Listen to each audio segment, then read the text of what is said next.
Halo, selamat siang Kak Renita. Selamat siang Kak, apa kabar? Baik, Kak Rere apa Baik kabar? juga, thank you.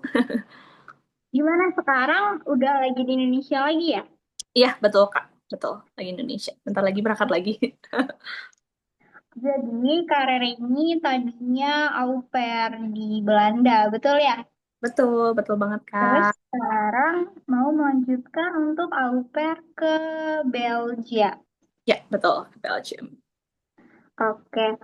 Mungkin boleh di-share ke kita semua tentang perjalanan au pair karirnya gimana. Terus mungkin bisa diceritain dulu nih background karirnya itu kayak gimana sih? Ya, boleh banget. Halo teman-teman semuanya, jadi aku Rere, aku sekarang umurnya 25. Aku dulu itu, maksudnya tahun lalu adalah au pair di Belanda, kemudian melanjutkan journey au pair aku ke Belgia gitu ya tahun ini. Nah, kalau background aku sendiri, aku tuh lulusan S1 UGM, kemudian aku bekerja di satu perusahaan di UGM juga, maksudnya aku kerja 3 tahun. Terus kenapa sih sampai akhirnya memutuskan untuk menjadi au pair? Karena memang ada dream-dream atau goals tertentu yang pengen dicapai gitu. Nah, program au pair inilah salah satunya realisasi dari dream tersebut gitu. Jadi nanti mungkin kita bakal ngobrol-ngobrol ya Kak tentang au pair lebih dalam lagi. Jadi buat teman-teman mungkin bisa stay tune, jangan lupa di-follow juga. Karena nanti bahasannya bakal lebih seru lagi, informasinya bakal banyak banget yang bisa aku share gitu.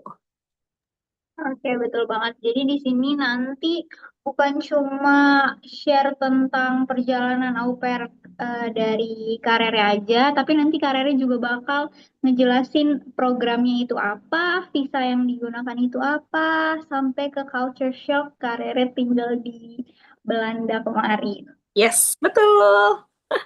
Betul banget. Oke, kita langsung sambung ke segmen berikutnya aja kali ya. Ya. Untuk gimana sih cerita awal mulanya banget sampai karir itu mikir kayak "Ah, ini saatnya banget nih aku take action untuk ambil au pair ke Belanda gitu." Oke. Nah, awal cerita aku tuh adalah aku tuh dari dulu pengen banget ke luar negeri ya, especially ke Eropa. Tapi aku tuh kayak sadar bahwa ada keterbatasan-keterbatasan tertentu yang memang harus struggling gitu ya. Kayak misalkan untuk S2 sendiri memang harus ada syarat-syarat yang dipenuhi dan itu lumayan banyak gitu. Misalkan dari sertifikat bahasa Inggris, dari IELTS-nya harus berapa, kemudian untuk tabungannya harus berapa. Sedangkan pada saat itu kondisi aku adalah aku tuh belum sesiap itu gitu ya. Apalagi dalam segi finansial tuh belum sesiap itu juga gitu. Masih istilahnya tabungan aja masih nggak cukup banyak gitu. Nah, dari situlah aku tuh kayak cari-cari program apa sih kira-kira yang eligible buat kita, buat lulusan SMA atau SMK ataupun lulusan D3 atau S1 ini untuk ke luar negeri. Nah, aku cari-cari dan ternyata aku tuh dapat informasi dari teman aku juga sampai akhirnya aku cari di internet gitu Kak. Ada satu program yang memang bisa bawa kita ke luar negeri, especially ke Eropa, itu tuh dengan modal yang sedikit, nggak sebanyak itu. Jadi untuk syarat dokumennya juga gampang, nggak perlu sertifikat bahasa, hanya beberapa dokumen aja dan eh, nemulah program au pair ini gitu. Nah, program au pair ini tuh pertukaran budaya di mana kita tuh tinggal sama host family atau keluarga angkat di suatu negara. Kalau aku specifically di Eropa gitu ya, di Belanda kemarin, tugasnya adalah menjadi kakak tertua di rumah, which means jagain anak-anak, belajar, main sama mereka. Tapi in exchange kita tuh dikasih dibiayai pocket money, flight ticket, visa, kemudian sekolah bahasa dan lain-lain. Jadi banyak banget sih ternyata benefit dari au pair. Jadi kayak untuk untuk kita bisa keluar negeri, especially ke Eropa tuh ternyata banyak jalan dan au pair ini salah satunya jalan gitu Kak. Itu sih background of the story-nya. Apalagi kalau misalnya kita bisa mundur sedikit, kita ini pemegang paspor hijau. Betul, betul banget Kak. Paspor hijau kan bener-bener lemah ya. Kalau apa-apa tuh harus Iya, ngaduin kita. betul. Kita mau kemana-mana itu bener-bener dipersulit banget ya, Kak. Iya betul betul betul banget, sulit. Makanya kayak au pair ini tuh bener-bener kayak mempermudah karena proses untuk pengajuan visa au pair dibanding visa turis atau visa yang lainnya tuh lebih cepet banget karena udah ada yang guarantee kita gitu. Oke, jadi itu penjelasan singkat tentang au pair dari Kak Rere. Nah, tadi Kak Rere udah ngejelasin kayak apa itu au pair, isinya tuh di sana ngapain aja, kurang lebih seperti itu. Mungkin kita bakal mundur lagi sedikit tentang alasan biggest reason dari Kak Rere untuk akhirnya milih eh kayaknya ini harus au pair aja deh, kayaknya aku nggak bisa deh stay di Indonesia lagi gitu. Kayak akhirnya nih aku kayaknya harus hashtag kabur aja dulu gitu. Mhm.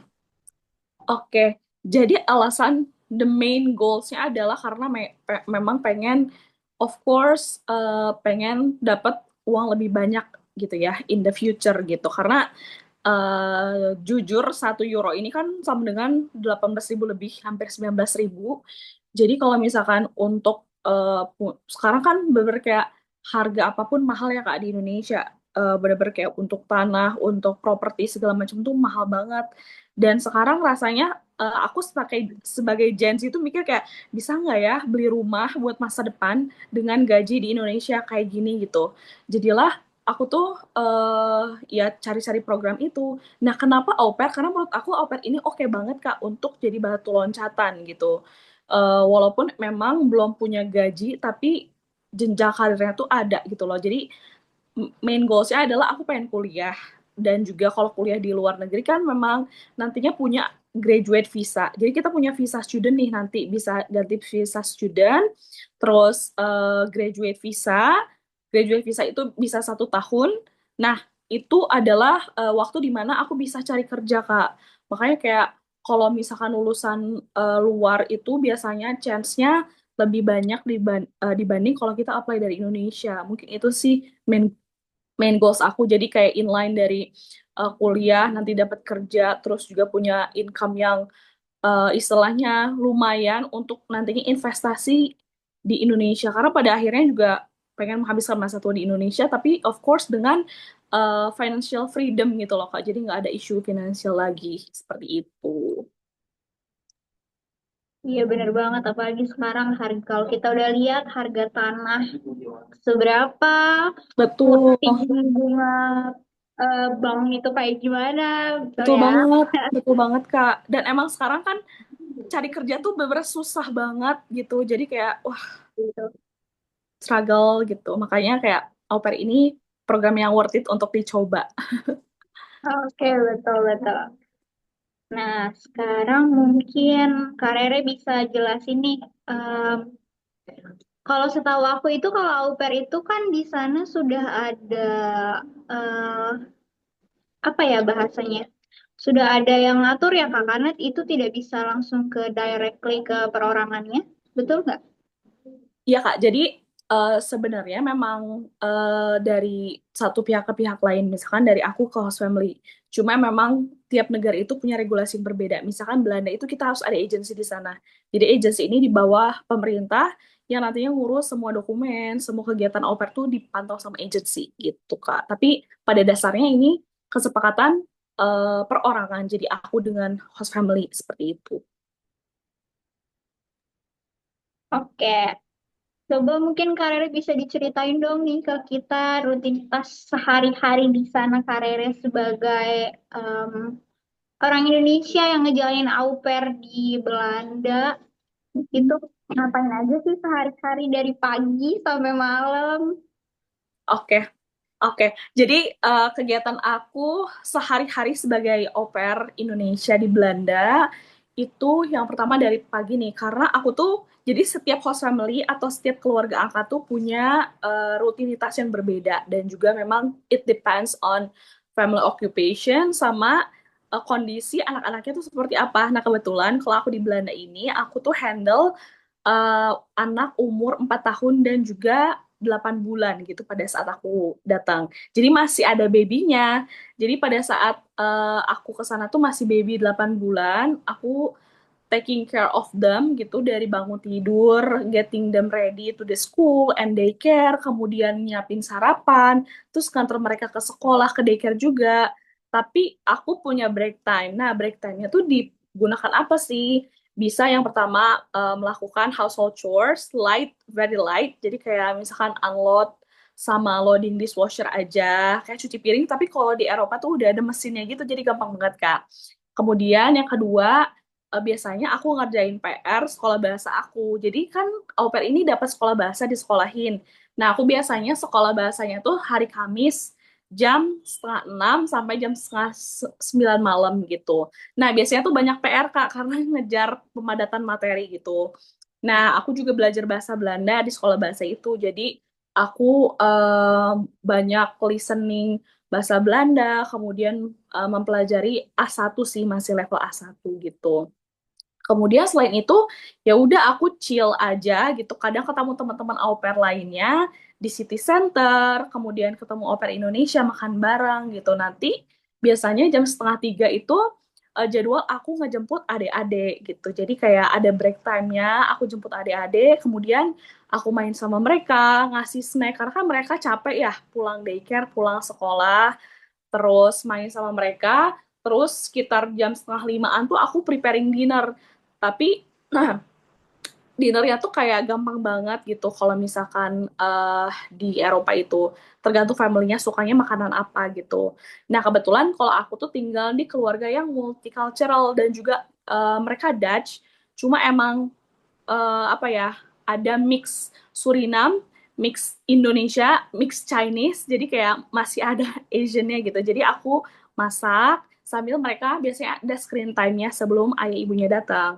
Terus pas ayah ibunya datang jam 6 sore, kita makan bareng nih dinner.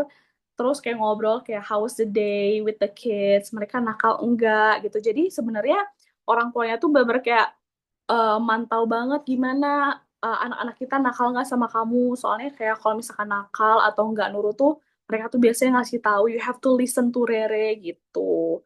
Dan sebaliknya juga aku selalu report apapun yang terjadi sama anak-anak. Misalkan mereka jatuh sendiri atau kayak gimana. Karena kan itu tanggung jawab aku juga ya, Kak. Jadi kita komunikasi dua arah banget sih, kayak gitu. So it's actually kayak nggak fully 24 hours bareng kamu berarti ya anaknya ya. Enggak sama sekali. Jadi memang au pair ini tenang aja karena ada kontraknya, ada jadwalnya juga. Jadi kita tuh dan juga host family harus patuh sama jadwal tersebut karena memang kita tidak dibayar as a nanny atau babysitter gitu. Karena kita cuma pertukaran budaya, which is uh, we are only allowed to work for maximum 30 hours in a week gitu kalau di Belanda. Berarti kamu kemarin stay di Belanda itu sekitar 1 tahun atau lebih Kak? 1 tahun, Kak, maksimal. 1 tahun pas ya. Iya, betul, betul. Berarti selama kamu di sana kamu pakai berapa bahasa nih Kak? Aku dua bahasa, Kak, Inggris sama Dutch. English itu awal-awal sama gimana aku komunikasi sama host family, tapi kalau sama anak-anak tuh biasanya pakai Dutch. Jadi kayak campur sari aja gitu. Kadang-kadang aku campur campur Inggris, Belanda. Jadi kayak karena adik-adik aku kan masih kecil, mereka belum terekspos sama bahasa Inggris. Tapi as time goes by, mereka tuh langsung ngerti, langsung pinter gitu loh bisa bahasa Inggris gitu. Dan aku juga les bahasa kan, les bahasa Belanda. Jadi sedikit demi sedikit, kalau misalkan ada perintah kayak cuci tangan atau ayo kita minum, makan, biasanya aku pakai bahasa Belanda sih biar lebih memudahkan dan lebih akrab juga sama mereka. Gitu, Kak. Oke, jadi untuk adaptasi budaya dan bahasanya itu pasti ada banget ya untuk apalagi kamu di sana pakainya bahasa Belanda, bahasa yang nggak semua sekolah ajarin gitu ya Kak. Iya, betul. Out of nowhere tiba-tiba bahasa Belanda yang ya walaupun beberapa katanya tuh ada mirip Indonesia kayak kantor, terus handuk, terus beberapa kulkas itu kan dari bahasa Belanda ya, serapan dari bahasa Belanda. Jadi beberapa tuh ngerti, cuma kayak banyaknya tuh tidak mengerti karena totally different with English gitu kan. Iya. Dan juga pasti pronunciation-nya kalau misalnya kita biasa conversation bahasa Indonesia atau Inggris itu pasti agak berbeda banget ya Kak. Iya, benar-benar banget beda, beda banget. Apa yang ditulis sama diucapkan itu beda banget. Selama 1 tahun stay di Belanda, mungkin pasti ada banget culture shock-nya pertama kali datang ke Belanda itu, apalagi pas winter, karena di sini kita nggak ada winter. Iya, Mungkin bisa diceritain kayak funny moments, culture shock di Belanda itu kayak gimana selama 1 tahun kamu stay di sana gitu. iya Kak, bener-bener ya. Europe tuh totally different with Asia, especially Indonesia ya, karena we live in a very tropical country, only 2 season here. Tapi kalau di Europe itu kita punya 4 season dan aku pas datang itu pas lagi winter. Terus kayak walaupun aku udah prepare coat segala macam, tapi tetap dingin banget Kak, karena kayak wow, kaget nih dengan angin Belanda. Jadi aku sekarang paham kenapa Belanda ini dijuluki negara kincir angin, karena emang anginnya tuh segede itu dan emang dingin gitu loh. Nah, pas aku datang itu yang pertama of course cuaca ya Kak, karena sumpah dinginnya tuh kayak sampai tangan tuh merah-merah, sampai kebas gitu, nggak bisa ngapa-ngapain. Walaupun udah prepare gloves, coat segala macam. Terus yang kedua adalah of course dari budaya juga. Di sana tuh orang-orangnya maksudnya kayak beda aja gitu sama di Indonesia. Misalkan di Indonesia tuh kebiasaan-kebiasaannya tuh kita suka chit-chat, suka ngobrol sama orang-orang yang gak dikenal tuh walaupun satu row di kereta kayak mau kemana Mbak? Oh mau ke sini gitu. Tapi kalau di Belanda tuh dan di Europe in general mereka tuh sangat individual banget gitu. Jadi kayak mereka mind their own business, which is sometimes okay gitu loh. Dibanding kalau di Indonesia kan kadang-kadang kayak kepo segala macam, itu sih bagusnya. Terus selain itu juga of course dari makanan Kak, karena di Belanda ini kan kita tidak makan nasi all the time gitu, dan juga nasi bukan makanan utama di Belanda. Di sana itu sebenarnya utamanya adalah ya potato, terus juga bread gitu, cheese, pokoknya laktos, kayak milk segala macam gitu. Sedangkan ini yang lidahnya sangat Asia tuh awal-awal tuh kayak sangat beradaptasi gitu.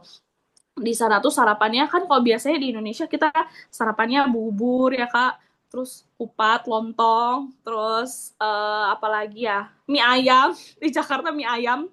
Terus kalau di sini tuh mereka tuh sangat healthy lifestyle banget, buah, yogurt, terus bread juga, dan makan siangnya tuh bread juga, cuma kayak kasbroce namanya Kak. Kasbroce ini adalah roti sama keju. Nah, sedangkan kalau kita di Indonesia, kita tuh terbiasa makan makanan yang hangat gitu, disajikan secara hangat, nasi hangat, ada lauknya. Tapi kalau di sini, maksudnya kalau di Belanda waktu itu, benar-benar kayak ya udah makan makanan dingin. Nah, warm meals atau makanan hangat tuh only served in dinner gitu. Jadi itu sih shocknya Kak. Dan di sana tuh sangat shocknya ya lagi ya Kak, dinner tuh tank jam 6 sore atau jam 5 sore. Kan kalau di kita kan ya udah terserah suka-suka aja jam 7 atau jam 8 lah makan malam gitu. Kalau di sana tuh semuanya tuh jam 5 atau jam 6. Jadi kalau momennya makan malam tuh itu tuh kayak family time banget buat mereka. Jadi gak ada orang-orang yang keluar atau kayak gimana. Gitu sih Kak, beberapa culture shocknya. Ini pasti pas baru sampai udah langsung stok tolak angin, stok Royco itu gimana itu? Bener banget Kak, salon pas juga. Betul, betul, betul. Soalnya aku tuh pada saat winter itu tuh aku sakit, Kak. Karena mungkin aku badan aku tidak didesain untuk cuaca ekstrim kayak gitu ya, karena tinggal di Iya Indonesia. betul betul. Jadi langsung sakit gitu. Jadi, aduh, kalau bisa dikerok, dikerok nih. Tapi nggak ada yang ngeroki. Oke oke oke. Itu pas terus pas kamu berangkat itu kayaknya koper isinya Indomie sama apa makanan-makanan instan lainnya itu. Iya, bener-bener Kak. Walaupun di Belanda ada Indomie juga Kak, ada banyak makanan Asia. Cuma Indomie produknya Indomie Nederland ini beda banget sama Indominya Indonesia. Karena yang paling mantul, yang paling bumbunya tuh micin tuh emang cuma dari Indonesia doang. Kita emang lidahnya itu lidah micin, bukan lidah pakai cheese ya. Iya betul. Kita kayak apaan cheese? MSG yang pertama. Kalau belum micin, belum nasi itu artinya kita belum makan. Betul. Betul Kak, betul banget. Terus kemudian pasti kayak 2, 3, 6 bulan pertama itu pasti ada aja homesicknya, kangen di rumah, kangen sama masakan orang tua. Itu gimana sih cara kamu supaya kayak, aduh kuat nih sebentar lagi selesai kok, sebentar lagi pasti bakalan balik lagi ke Indonesia. Itu gimana tuh Kak? Mm-mm.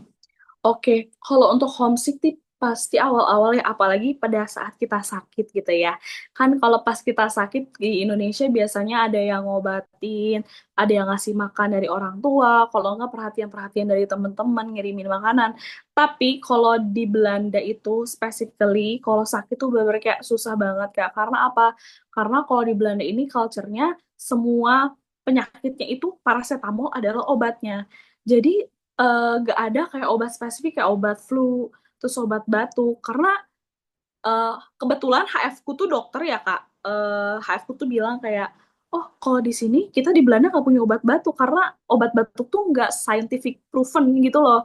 Nah makanya kita tuh mereka tuh kalau batuk tuh ya udah dibiarin aja karena itu tuh bisa sembuh sendiri kayak gitu kata HF aku yang dokter. Terus pokoknya jadi penting banget kalau kita sebagai diaspora Indonesia kalau mau ke luar negeri tuh harus bawa obat-obat pribadi.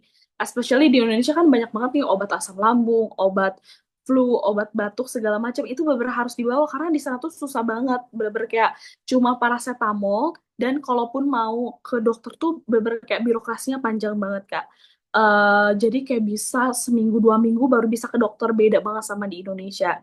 Jadi kalau menurut aku yang paling sulit itu pada saat sakit. Nah, di momen sakit itu ketika kita jauh dari orang tua, benar-benar kita tuh pengen pulang banget, kayak homesick banget karena nggak ada yang merhatiin. Walaupun mereka memang keluarga kita ya, host family. Cuma rasanya tuh kayak ada yang kurang aja gitu. Maksudnya kalau sakit di perantauan, apalagi jauh banget, bukan di Asia. Kalau di Indo masih bisa ke warung ya, Kak, beli obat generik gitu. Kalau di Belanda tuh nggak bisa. Makanya it's better to prepare itu gitu. Dan cara mengatasi biar nggak homesick adalah ya kita video call keluarga secara frequently gitu. Terus juga karena di Belanda itu banyak banget diaspora diaspora Indonesia, baik yang au pair, yang kuliah, yang kerja, yang pada nikah sama warga negara Belanda. Jadi there are so many communities Indonesia, especially kalau misalkan kita punya interest yang sama, misalkan interest musik Indonesia, gamelan segala macam, ada spesifik community-nya. Jadi kayak kita nggak sendirian gitu, Kak.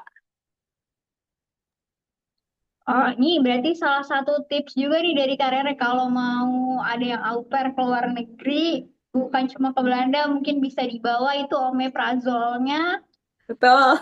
dibawa itu semua karena di sana itu nggak bisa ya, tidak dijual beli secara mudah kayak di sini bisa langsung ke apotik mau omeprazol satu gitu. Ya, betul. Kalau di Belanda itu specifically, kalau misalkan kita sakit tuh ya udah belinya bisa di kayak Indomaret gitu. Ada namanya Kruidvat juga gitu kalau di Belanda. Belinya ke situ, Kak. Dan pada akhirnya di prescribe-nya itu dikasih paracetamol gitu. Jadi kayak better bawa dah dari Indonesia gitu. Gitu, Kak.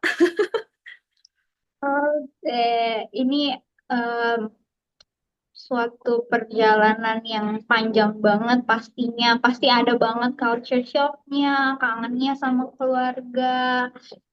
Semua perjalanan harus dirasain sendiri, sakit Ya, sendiri. betul. Nggak enak banget, Kak. Tapi selalu ingat bahwa what brings you here gitu loh. Jadi apa yang membawa kamu ke Belanda? Apa sih balik lagi ke goals kita pada saat mau ke Belanda atau mau ke luar negeri itu pengen apa gitu. Jadi itu adalah konsekuensi yang harus ditanggung setiap diaspora Indonesia yang ada di luar negeri sih, Kak. Gitu. Oke, mungkin kita langsung ke segmen berikutnya nih tentang kupas tuntas program au pair. Mm. Kalau Kalau boleh tahu nih Kak, kemarin kamu itu ngumpulin berkas apa aja sih yang diminta sama kedutaan? Kayak apa aja sih yang harus diproses, yang perlu diterjemahin, yang perlu diapostil, segala macam itu kan pasti prosesnya panjang banget. Kayak buat kita ke luar negeri aja kita bikin visa aja susah banget, apalagi kita mau stay di sana berbulan-bulan sampai bertahun-tahun mungkin. Itu apa aja tuh Kak? Mungkin bisa di-share ke teman-teman semua nanti. Jadi yang mau au pair bisa langsung nonton video ini udah jelas semuanya. Ya, tentu ya Kak, karena kita pemegang paspor hijau yang kurang kuat, aka sedikit lemah gitu ya. Jadi perlu ada power tambahan, which is dari visanya gitu. Dah, untuk membuat suatu visa itu perlu ada beberapa dokumen memang yang harus diurus gitu ya, dan juga ditranslate ke penerjemah tersumpah dan diapostilkan. Nah, nanti aku juga jelasin nih gimana sih penerjemah tersumpah dan juga apostil ini gitu. Tapi beberapa dokumen yang memang wajib banget nih untuk menjadi au pair, untuk pengurusan visa au pair itu yang pertama adalah akta kelahiran atau birth certificate. Ini wajib banget gitu ya, Kak. Karena untuk birth certificate ini akan diminta oleh agensi pada saat kita registration sebagai au pair. Nah, birth certificate ini ada versi yang lama sama versi yang baru. Kalau versi yang baru ini udah ada versi bahasa Inggrisnya, ada juga versi barcode-nya gitu. Tapi kalau yang lama ini harus ditranslate dulu ke penerjemah tersumpah gitu. Nah, untuk penerjemah tersumpahnya nanti akan dibahas nanti. Kemudian untuk yang keduanya adalah surat keterangan belum menikah.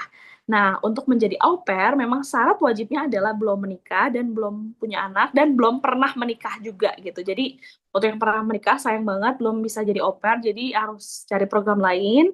Kemudian untuk surat keterangan belum menikah ini atau disebut unmarried certificate ini harus diterjemahkan ke penerjemah tersumpah juga, Kak.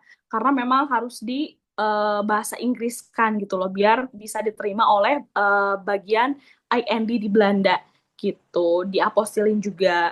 Nah, selain itu ada police record atau SKCK.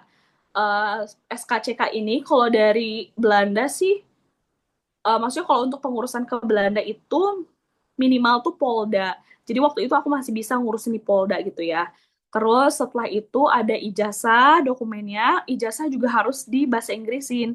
Tapi ini juga kebijakannya tergantung dengan univ atau sekolah yang ngeluarin ijazah tersebut. Ada yang udah mengeluarkan dengan versi bahasa Inggrisnya. Kalau aku kebetulan dari UGM udah ngeluarin versi bahasa Inggrisnya. Tapi ada beberapa kampus atau beberapa sekolah yang nggak ngeluarin bahasa Inggrisnya, maka perlulah diterjemahkan ke penerjemah tersumpah gitu Kak. Terus selain itu apalagi ya Kak?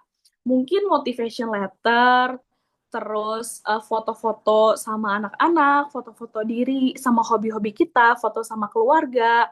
Pokoknya yang mencerminkan our personality gitu. Kemudian yang paling penting adalah medical check up juga Kak. Karena untuk menjadi au pair itu kita harus sehat jasmani dan rohani. Dan ada beberapa yang memang yang disyaratkan untuk dites kesehatannya tuh kayak misalkan tes HIV, tes kehamilan, tes TBC. Karena menurut Eropa atau menurut Belanda tuh orang Indonesia tuh rawan membawa virus tersebut. Jadi kayak harus dites. Dan juga nanti pada akhirnya pada saat nyampe di Belanda juga akan dites juga gitu loh untuk TBC-nya lagi gitu. Nah, semua dokumen tersebut tuh harus diterjemahkan ke penerjemah tersumpah. Nah, apa sih penerjemah tersumpah ini? Nah, penerjemah tersumpah ini kalau setahu aku, mungkin nanti correct me if I'm wrong ya, Kak. Ini tuh penerjemah yang udah punya sertifikasi gitu loh, udah disumpah dokumen yang diterbitkan oleh penerjemah tersumpah. Penerjemah tersebut tuh udah valid gitu loh, sudah bisa dipertanggungjawabkan. Nah, tapi nggak cuma itu aja, tapi selain itu harus diapostil. Nah, apostil ini tuh apa? Apostil itu kayak legalisasi suatu dokumen yang akan dibawa ke luar negeri gitu. Jadi harus diakui dulu nih nantinya dari Kemenkumham nantinya bisa dibawa ke luar negeri gitu. Mungkin nanti dari kakak bisa correct me if I'm wrong ya, kayak gitu kak. Itu dia dokumen-dokumen yang wajib dibawa atau diurus sebelum kita mau au pair ke Belanda atau ke negara manapun sih kak. Itu in general dokumen yang dibutuhin ya. Oke, jadi itu tadi kurang lebih ada 6 dokumen yang harus disiapin. Nah, ini benar-benar harus ditegasin banget karena beberapa dari teman-teman yang mau au pair, Ausbildung, G2G, semuanya itu rata-rata nunggu deadline dulu baru diurus nih dokumennya. Nah, jangan jangan mepet-mepet eh, karena biar kita lebih cepat kita ngurus dokumen, lebih cepat kita juga berangkat gitu loh. Jadi kalau mau cepet ya kalau saran aku ke jasa aja sih. Maksudnya ke jasa penerjemah tersumpah, jasa apostil yang ngurusin. Misalkan dari legalization project juga bisa ngurusin gitu. Jadi semuanya cepet ya Kak. Oke, betul. Jadi semua dokumen yang perlu dibawa yang udah tadi Kak Rere sebutin nanti bakalan aku catat di sini dokumennya apa aja dan perlu diterjemahin, perlu diapostil. Jadi buat teman-teman semua yang mau au pair, Ausbildung, G2G, dan lain-lain itu dokumennya dipersiapkan, jangan mepet deadline baru ngejar-ngejar untuk bikin ngerjain dokumen ya. Karena kalau misalnya sampai salah pilih penerjemah tersumpah juga atau aku beberapa kali ketemu klien yang mereka itu dibohongin sama agent Oh iya atau Kak. ya itu ada beberapa juga yang ternyata terjemahannya itu stemnya palsu seperti itu. Oh ya ampun.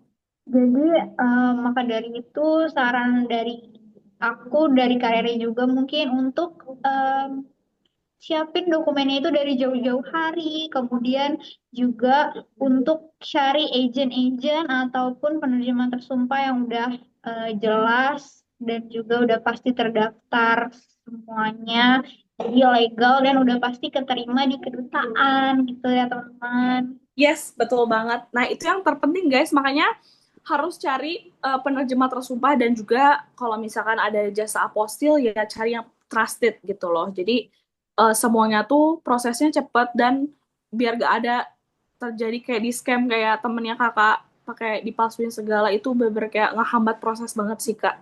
Dan sayang banget, makanya perlu banget untuk research lembaga mana sih yang memang punya kredibilitas yang bagus gitu untuk menerjemahkan satu dokumen gitu. Oke, kita kayaknya main game dulu kali ya biar nggak ngomong terus nih. Capek kita main game dulu yuk Boleh, biar boleh, seru. boleh banget. Apa tuh Kak? Gamesnya kalau boleh tahu. Kita bakal main This or That, Belanda Oke. Edition. Oke, Belanda Edition. Tapi ini mohon maaf banget kalau misalnya aku salah pronunciation karena aku nggak bisa bahasanya, Kak. Nggak apa-apa, santai. Lagi. Mungkin ini bisa jadi juga belajar bahasa Belanda kali ya kita. Boleh banget, go ahead, go ahead. Pertanyaan nomor 1, is or that nih ya. Harus cepet ya, Kak. This or that, oke. Oke. Belanja di Albert Heijn atau di Lidl. Nah, itu gimana tuh pronunciation-nya coba? Oke. Albert Heijn sama Lidl. Benar, Kak? Oke. Albert Heijn. Nah, Kak Rere tuh biasanya kalau belanja di mana tuh, Kak? Antara dua supermarket itu. Soalnya yang kita tahu kan Alfamart, Indomaret gitu. Nah, ini beda banget nih. Apa Nah, tuh, Kak?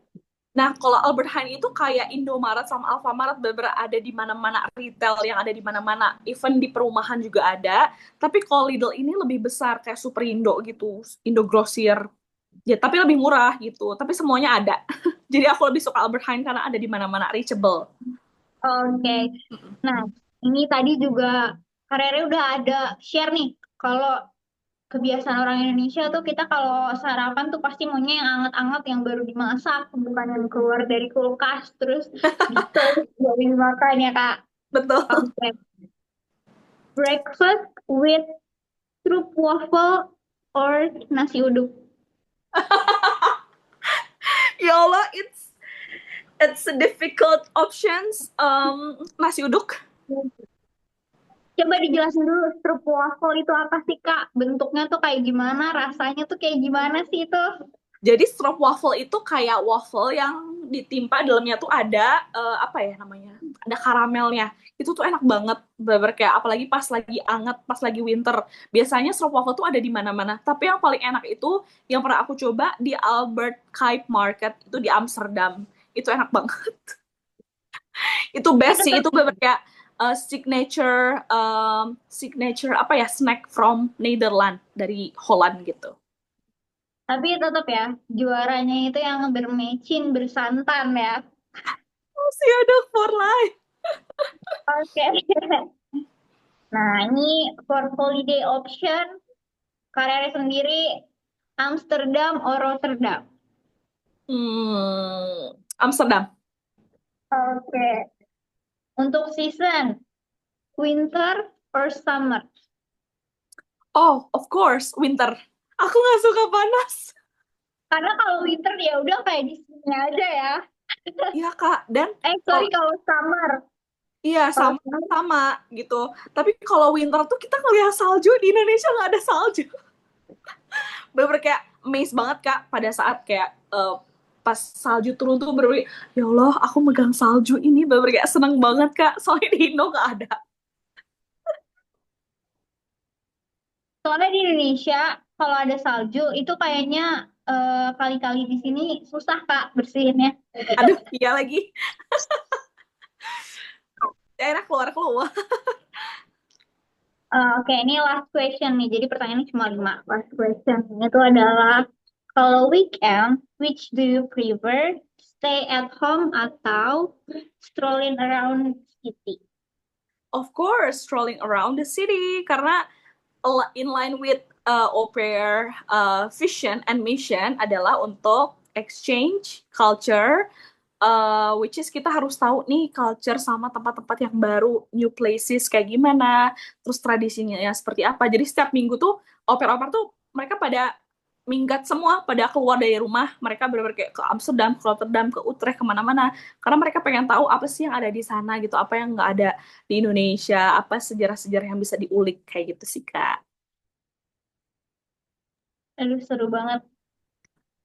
Kalau dibayangin tuh kayak itu kayaknya everyone dream ya untuk pergi ke Eropa, untuk pergi ke luar negeri. Apalagi kalau kita tahu sekarang di Indonesia itu lagi kayak gimana, chaos dan segala macamnya. Kayak mungkin hashtag kabur aja dulu itu bener-bener semua orang yang impi-impikan gitu ya Kak. Iya, betul Kak. Bener kayak apa ya?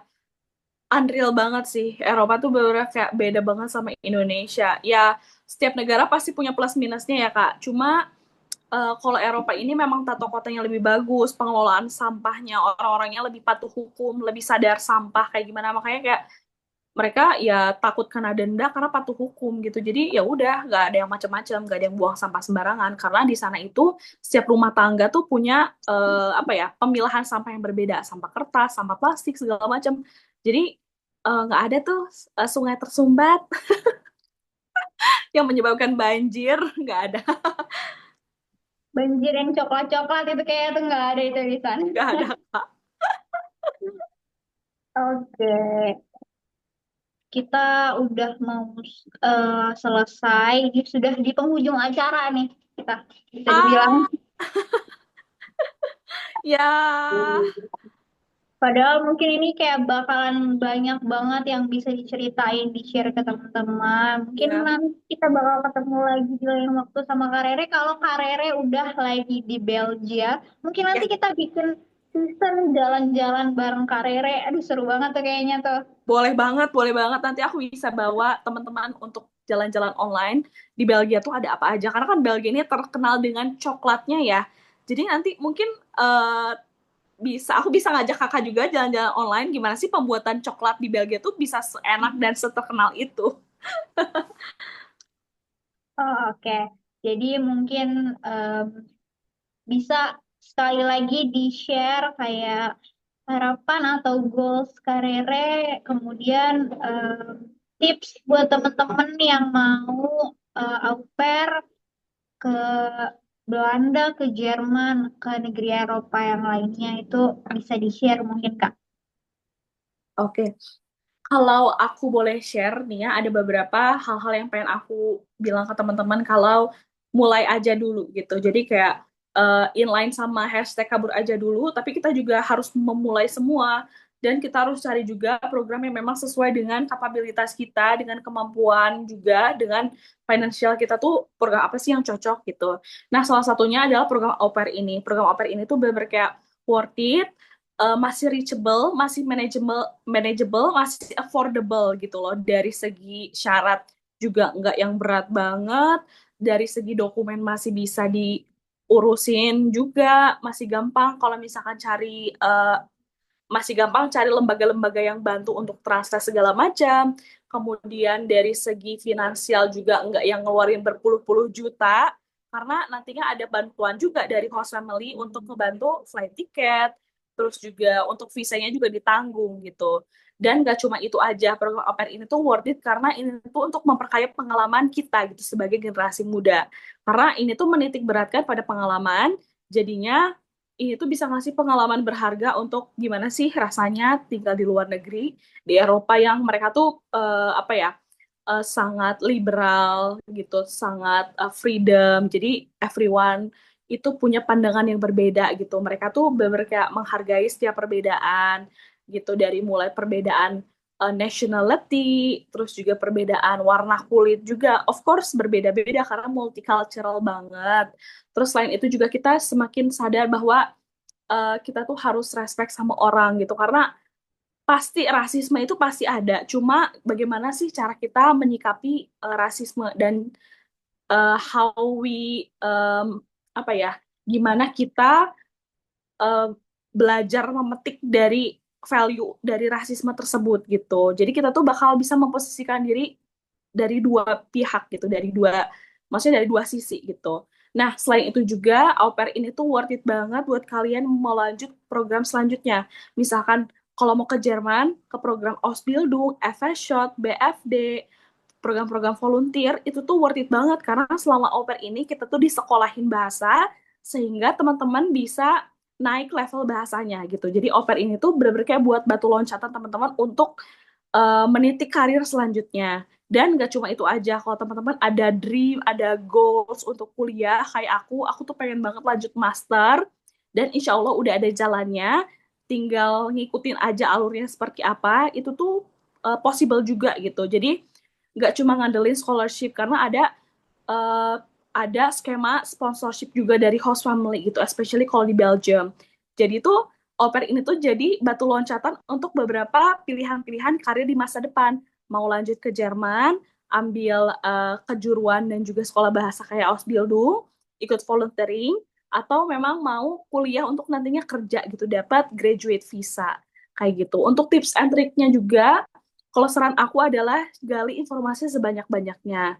Terus juga teman-teman juga bisa follow juga konten kreator yang suka sharing tentang info-info kerja di luar negeri, program exchange, program au pair di negara manapun gitu, di follow aja, cari sebanyak-banyaknya, source as many as possible information yang bisa diambil, dicatat, terus mulai dokumennya dari sekarang, jangan mepet-mepet, pokoknya harus ditranslate dokumennya, jangan lupa, terus juga diapostil dari sekarang biar pada saat waktunya tuh semuanya tuh go smoothly gitu loh. Jadi kayak lancar aja jalannya kayak gitu sih. Jadi kalau dari aku nggak ada yang nggak mungkin, karena kalau misalkan ada kemauan dari kita, ada tekad, walaupun finansial kita terbatas, kalau misalkan lewat program au pair ini insya Allah possible gitu loh.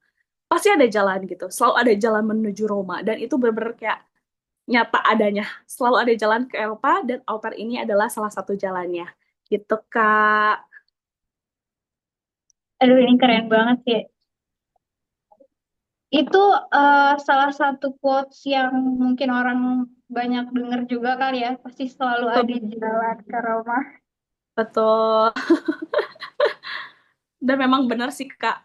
Maksudnya kayak nggak cuma lewat scholarship aja, nggak harus ngeluarin uang dengan biaya sendiri, tapi ternyata lewat program au pair juga bisa jadi batu loncatan gitu. It's worth it. Trust me. Makanya aku oper lagi. Bisa, ini salah satu mungkin salah satu alasan juga ya Kak Rere untuk melanjutkan au pair ke Belgia atau mungkin nanti bisa lanjut ke perguruan yang Kak Rere mau lanjut. Ya, Eh, oh, ya betul betul betul. Oke, mungkin segini aja dulu podcast kita hari ini. Semua udah Yeah. benar-benar dikupas tuntas dari apa itu au pair, jenis visanya itu apa, dokumennya itu apa yang diperlukan, kemudian budaya, bahasa, sampai ke culture shock ketika Karere baru sampai di Belanda. Yang sekarang Karere udah lagi prepare juga nih mau melanjutkan au pair ke Belgia. Ini Yes, karirnya udah betul. dokumennya udah selesai semua belum nih? Jangan sampai mepet baru diselesain nih. Ya, siap. Udah lancar dong karena aku dibantu sama translation project. Jadi cepet. Oke, terima kasih banyak ya Kak Rere. Semoga semuanya lancar sampai di Belgia. Semoga kita ketemu lagi di episode berikutnya. Siapa tahu kita bisa beneran jalan-jalan, dibawa jalan-jalan sama Kak Rere ke Nih, Belgia. Kita lihat gimana sih caranya Belgia bisa menghasilkan coklat yang enak banget itu. Nanti bakal jalan-jalan lagi ke sana. Oke. Terima kasih banyak ya Kak Rere. thank you juga. Bye. Bye-bye.